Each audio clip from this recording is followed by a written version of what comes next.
Čaute, dnes tu mám tieto malé reproduktory od Logitechu, ktoré stali 40 € a za túto cenu nám sľubujú bohatý a čistý stereofónny zvuk pre vynikajúcu akustiku s výrazným zvukom. Tak sa poďme pozrieť, či je to pravda. Konkrétne je to model Z200 a sú dostupné v bielej a čiernej. Ja tu mám samozrejme bielu, keďže sa snažím mať biely setup. Ako vidno, už na krabici repraky mali mať 10 W, čo je ale iba maximálny výkon a tu na boku vidíme, že bežný výkon je len 5 W. Balenie je veľmi jednoduché, po otvorení krabice je hneď na vrchu vytlačený stručný návod zapojenia a funkcií. Ďalej je tu v strede taká atypická krabica, ktorá oddeluje reproduktory a potom už len samotné reproduktory. V tej stredovej krabičke potom nájdeme napájací adaptér. Všetko ešte pre istotu zabalené v ekologických plastových sáčkoch, ktoré by ste podľa všetkého nemali dávať na hlavu svojim deťom, ani používať ako vankúš. To bol akože vtip. Adaptér je len 5,5 V s výkonom 7,15 W. To už kľudne mohli urobiť na USB kábel, ale tak čo už. Pod reprakmi sa ešte nachádzali nejaké zbytočné papiere v 20 jazykoch, ale inak je to všetko.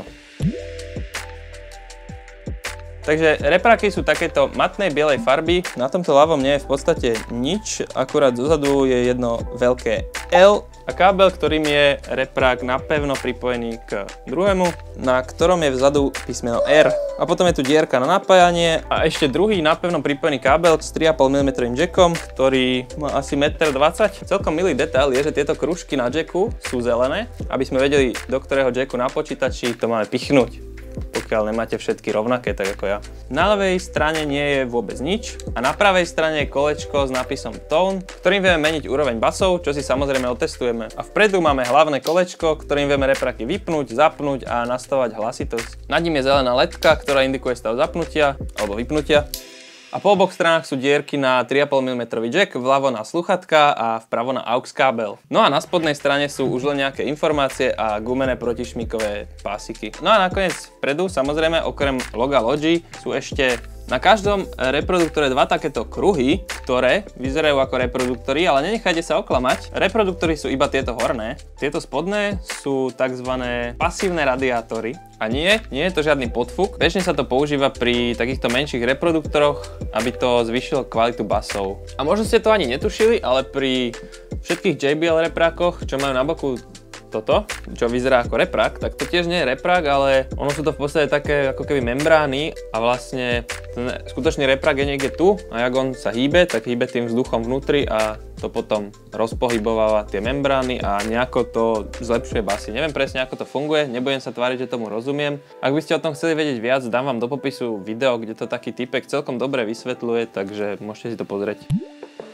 Predtým, než si ich dám na stôl, zapojím do počítača a urobím nejaké testy zvuku a porovnanie s mojimi starými, tak som ich len narýchlo zapojil do telefónu a musím povedať, že potom, čo som sa trochu pohral s tým kolečkom na basy a našiel som nejaký ten stredný bod, kde to malo aj basy a zbytočne to nebúchalo, tak na to, že sú také malé, ten zvuk je dosť dobrý.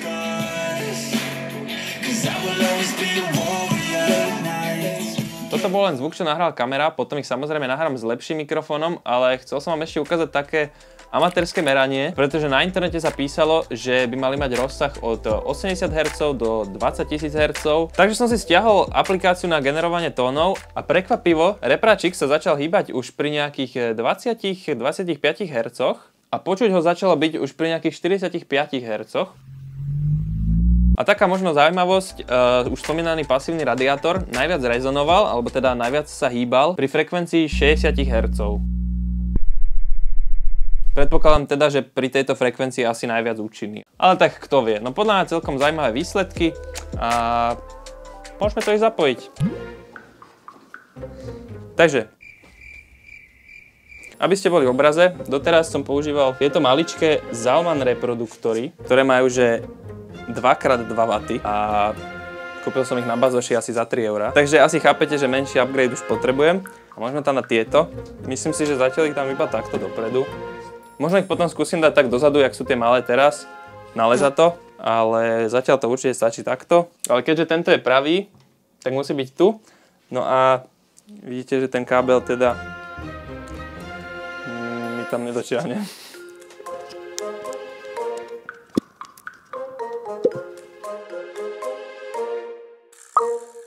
Dobre, takže všetko je zapojené, ale keďže sprostredkovať vám ich kvalitu takto cez YouTube, hlavne keď to pravdepodobne pozeráte na telefóne, je dosť ťažké, tak skúsim použiť čo najlepší nahrávač zvuku, čo mám k dispozícii. Dám ho približne do vzdialenosti, kde mám hlavu a dám vám sem nejaké testy. A ak z toho chcete mať aspoň niečo, tak odporúčam si to dať aspoň na nejaké lepšie slúchatka.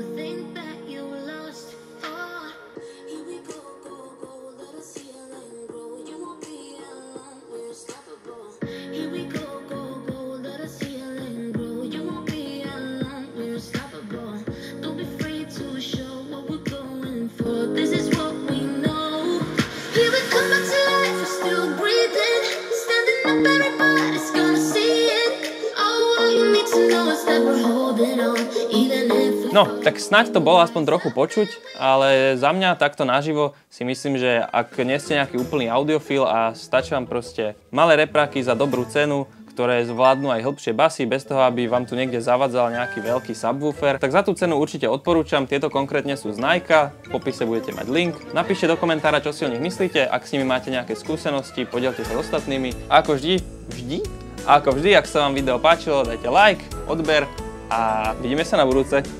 Čaute. Dnes tu mám tieto malé slúchatka.